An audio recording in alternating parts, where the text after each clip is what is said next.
On this episode of the podcast, I have with me Dean Sapp. He is the VP of Information Security at Filevine.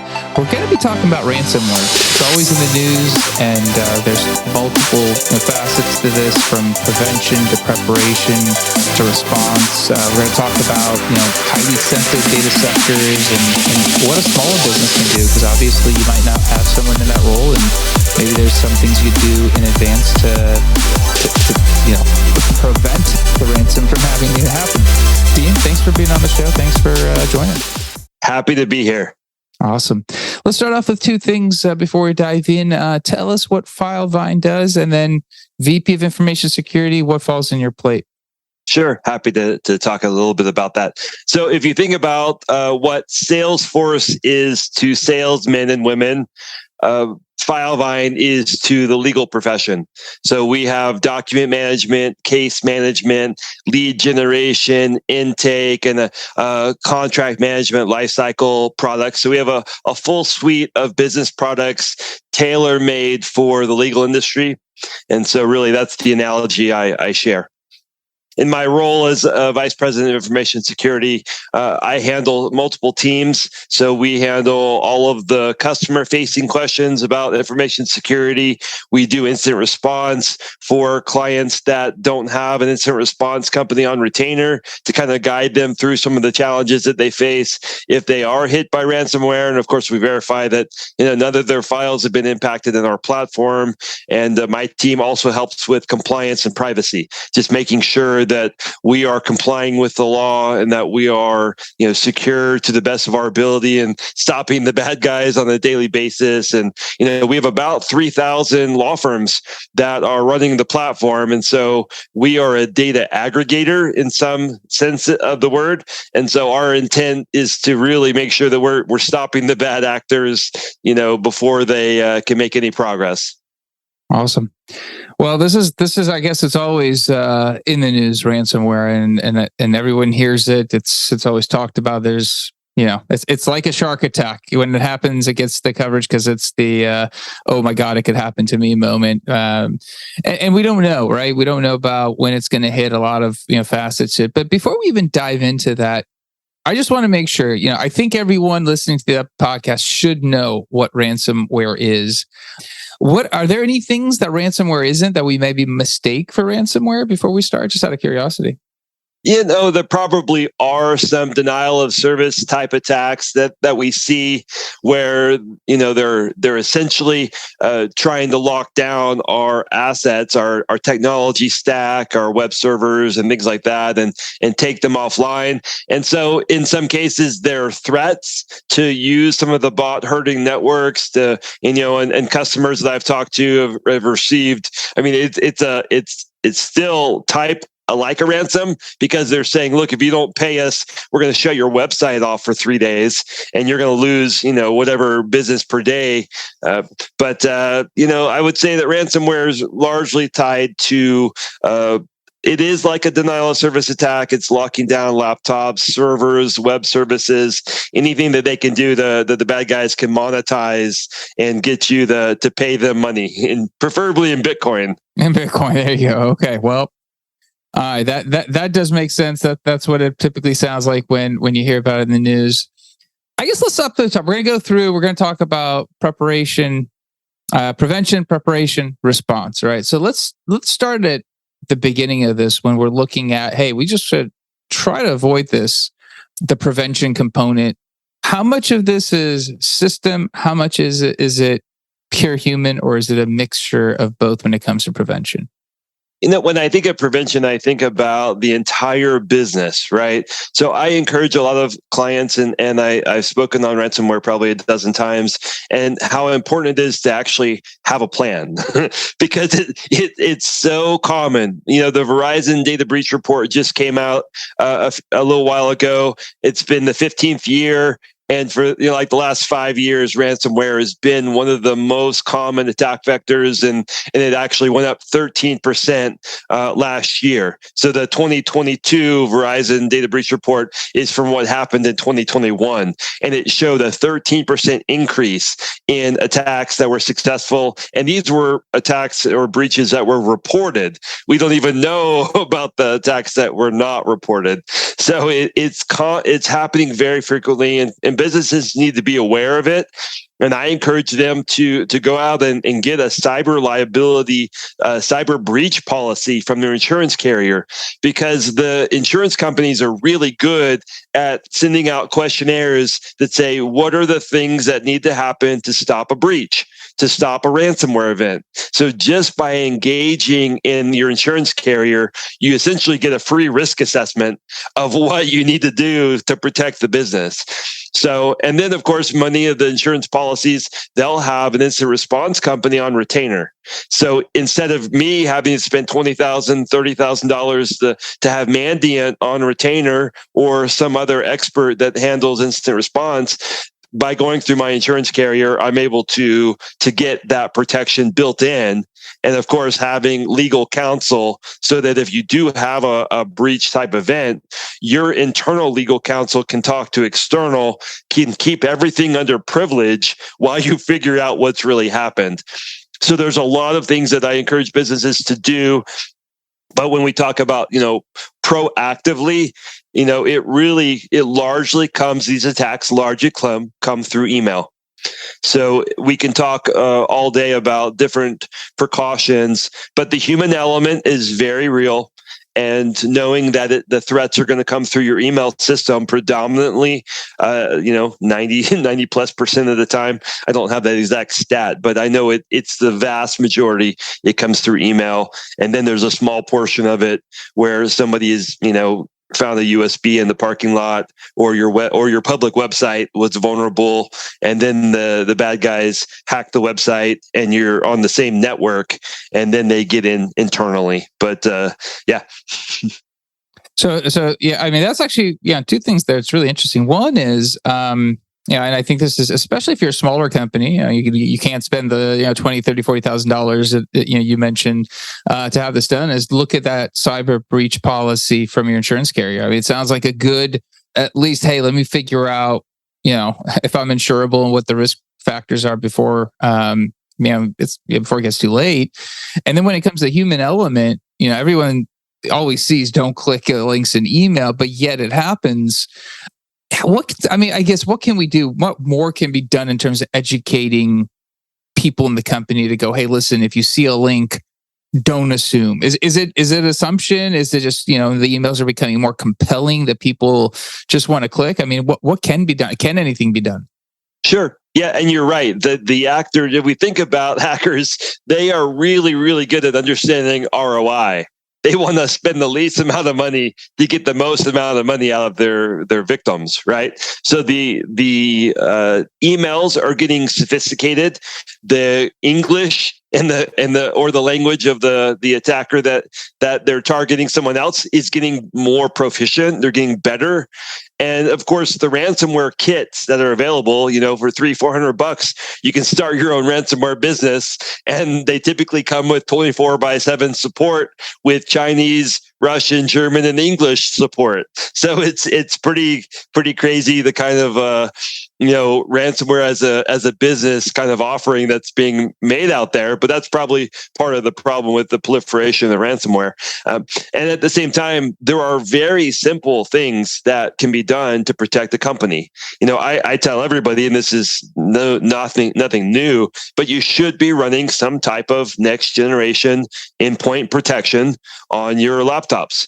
Microsoft has a really good product. The Defender 365 for the money is a really good product, right? And then there are the CrowdStrikes of the world and the Sentinel ones and the BlackBerry Silence products that are quite good. So you can get a pretty decent security product to protect you for not a lot of money, but you typically would need like an IT expert or even the VAR that you buy it from to help you get it configured and running and just make sure it's up to date. So, but on the email side, there really is a tremendous amount you can do by just deciding that you're going to digitally sign the emails within your company and then digitally sign the emails with your legitimate customers, right? It's all of the illegitimate email, all the spam or the targeted fish or the whaling attacks that go after your executives.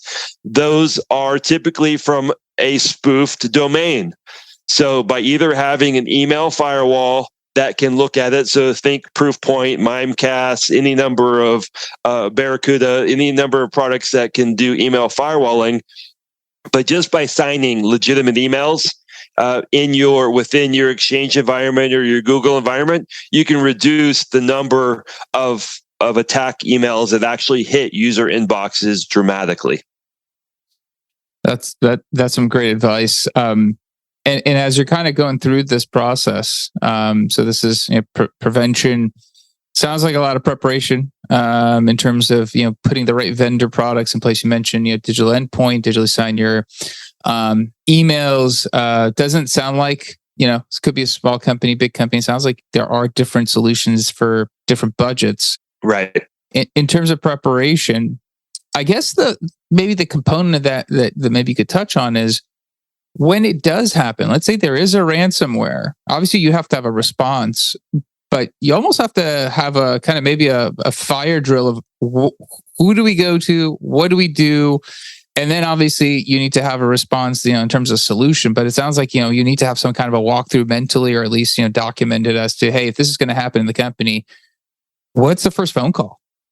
Sure. No, that's a great question. And that is really, depending on the size of the company that we're talking about, many companies go through SOC audits, SOC 2, Type 1, Type 2 information security audits. And as part of those audits, they would need to show that they have an incident response plan, right? And so that's a document that says, when something really bad happens, what are we going to do?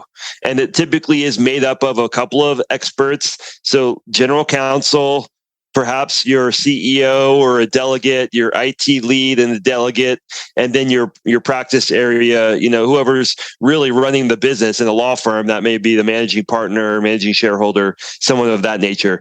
And so knowing that you have this group of senior decision makers, and then they are privy to the attacks or the events that occur. I mean, you don't want to raise that, emergency response. You don't want to ring that bell unless you're really having a problem. And then you just need to let them know. And typically my advice to clients is your first call is either to your insurance carrier, if they have the incident response on retainer, and if they already have legal counsel on retainer, or it's to your external legal counsel. So you will talk to your GC, your general counsel inside the company. They will talk to an external legal counsel, and they'll set up that protected client attorney communication channel, and all information about the incident that you're investigating. It's tied back to your emergency response team and your external legal counsel, and then they decide at what point do we need to go bring in law enforcement, either local or if it's a big international case or something, the FBI or other Interpol, other legal entities that may need to be involved, because at some point, depending on if the breach was successful, you're going to have to start notifying impacted customers and consumers, right? And so, but you want to be really thoughtful about how you do this. You want to gather all the facts. You want to make sure you understand the scope of the incident. I mean, because I've reviewed many incident response issues where they thought there was a small incursion, they made a claim, and then they had to come back a week later and revise it. Well, actually, instead of it being 1,000 customers, it was 400,000 customers. And then they come back a week later. Actually, they got everything. Oh. You really want to make sure you get your facts straight, because you don't want to mislead people and believe, oh, we're not impacted at all, when in fact they were. So there's a lot to untangle there. But really having the right plan in place, and then even just having a tabletop, just thinking about it, maybe annually or every 2 years, have a tabletop, talk about what's the likelihood of this is happening, which is super high, and then do we have any mitigations? Are we going to be able to weather this storm? and understanding technically and legally what the plan is goes a long way. Interesting. Great advice. And, I guess we work with a lot of startups, and a lot of them at some point want to go get, SOC 2 compliance, because obviously they want to work with different vendors. That's typically when they, make the decision to invest there. And I was just thinking, as you're talking, obviously that compliance helps cover some of the preparation for ransomware. Sounds like it would be even helpful if it's something that's on the roadmap for a company, knowing that this, is growing ransomware. Maybe start earlier. It seems like it gets a lot of the components in play, gets a lot of the ducks in a row, and all of a sudden now, when you do come to that point where you want it for your business to grow and you want that enterprise client, it's already there. But also, the sooner it goes into play, it might just help you from just being more secure. That's exactly right. The most important thing that the information security officer or VP can do for a company is to mitigate profit volatility. And profit volatility comes from a large cyber breach or a large financial fraud or something that impacts the company in a material way. I mean, we're thinking $100 million loss or a $500 million loss that we saw in the news a couple of weeks ago from a company that was breached. I won't name them just because it's, all you have to do is Google it. But a $500 million breach is a lot of profit volatility. And that can impact your shares and your stock value, and of course your reputation as a company. So you're exactly right. The sooner you get involved in understanding the biggest risks to the business, because business email compromise is the number one, but the losses are often small. That might be, $500,000 or less. Usually they're $30,000 to $60,000 for an email fraud, wire fraud kind of breach. But I've actually worked on cases where it was $1 million dream home or, some very expensive equipment where the wire information was changed at the last minute because the hackers were in the email accounts of the business, and they simply spoofed the emails and then created new folders and automatically sent responses where they wouldn't be seen by a employee. So understanding that, if you're trying to manage profit volatility, you're trying to manage the reputation of the company, the sooner you get ahead of it, the better. Right. I know that Tenable created a research report a few years ago that said, the cost of preventing a breach was a small fraction of the cost of actually responding or having to manage the breach. Right. So, it's that penny pound analogy that you've heard of for years. Really, prevention when it comes to business email compromise and ransomware is worth every penny you put into it. I mean, yeah, absolutely. That makes a lot of sense. And sometimes if you're most organizations, if it's not broken, you don't typically fix it, and you're running 1 million miles an hour. It's not until all of a sudden, oh darn, I need it. There's tons of analogies we can use from day-to-day life. You mentioned something about double impact when it comes to response. So you have your response plan in place. You're out there. You mentioned get your facts straight before you go public. I think that makes a lot of sense. And then there's something that you mentioned called double impact. What is that? Well, the attackers, as I mentioned, are smart. If they get into your network and they ransom your systems, they found at least one method to get into the systems. But once they're in the systems behind the firewall, they might discover other methods to get into the network. And so when you're doing your incident response, you have to understand that they may have found multiple ways to come back. And if you are going to pay, and of course the FBI says don't pay, make sure you have good backups, make sure you've tested your backups and you can restore your information so you can keep your business running. But in the event that the bad guys have found all of the backups, they've encrypted them as well, and your only recourse is to pay, then you just need to be very cognizant that they may have found another way into the network.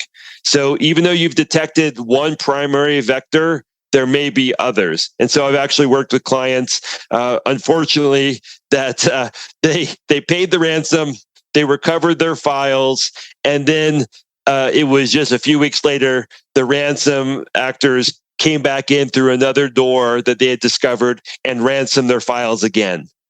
And so they ended up having to pay twice a very significant amount of money because they didn't secure their environment, or they assumed that the only way in was the way that they discovered the incident from, right? But there's also another factor to this double whammy, and that is that the ransomware events that have been occurring the last few years, early on, the NotPetya's and some of the other variants of the ransomware, we just started to discover that they were encrypting the files, but then they were also starting to make an offline backup. And so what we've seen more recently in most of the different malware types is that they are in fact backing up your data to another cloud, and then in many cases making it indexed and searchable so that they can then charge other hackers to search your data to target other people, as well as to say, look, not only do you have to pay to get your access to your files back, you also have to pay us so we don't publish it to the world or sell it as a new service for targeting, your CEO and your C-suite. So it's almost like a triple whammy with the type of attacks and the methods that the ransomware actors want. They ultimately just want to get paid, and they want to get paid as much as they can get paid. Absolutely. I guess let me ask you this. Let's say I'm listening to this and go, hey, you know what? Everything is, on the cloud. I use, various vendors. They've got it covered. What do I have to worry about? Like, if you're a small business, medium-sized business, I mean, is that true? Is that being naive, or it's like, hey, that's their problem, they're dealing with it? Or what happens when you don't actually store anything locally? Yeah, that's a really great question. So I can tell you that I've never audited a cloud environment where they didn't have some misconfiguration, they didn't have some password that was 2 years old and 3 developers ago that was in code, right? And they have their secrets in code, and then and then they make their GitHub repository or their GitLab repository public by mistake. The bad guys see the source code, they pull the secret out, they try it, and they're like, "Oh, we're in." Yep. Fantastic. So, clouds can be, I have a good friend, Phil Kemp, who's a security expert. He, about 10 years ago, he said, it's starting to get cloud-alicious, right? We love the cloud. Our appetite for cloud services is growing dramatically. And I believe the cloud can be extremely secure. But I also believe that the cloud can be insecure. And many of the cloud providers, when you go to sign up, they don't necessarily turn everything on by default. So you have to change your buckets from public to private. You have to change your blob storage to private. You have to go through and ultimately, like for Amazon, you do a well-architected review.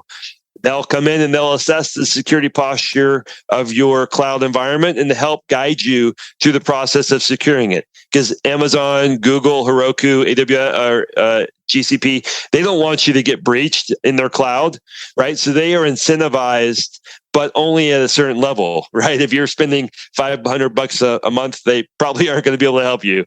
But if you're spending $5 million a month, sure, you're a high priority client and they want to help. So clouds can be really, really secure, and they can be really insecure.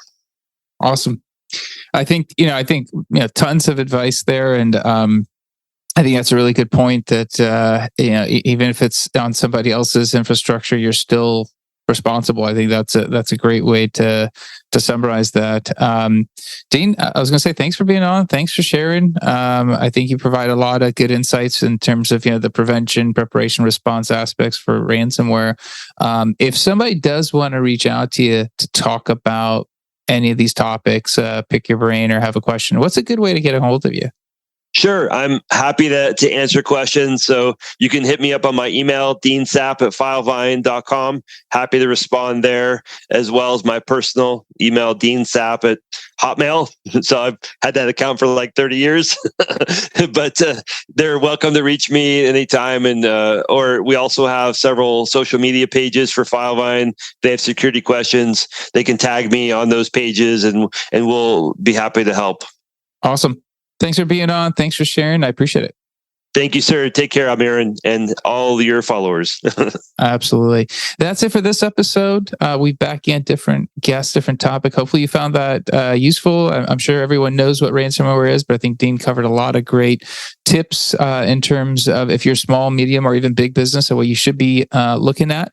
If you did find it useful, share it with somebody else. That's how the podcast grows. And if you do have any questions, please hit Dean up. He's a great expert in this field. And then if he doesn't know the answer, I'm sure he'll find someone who can help you. Otherwise, until next time, thank you and goodbye.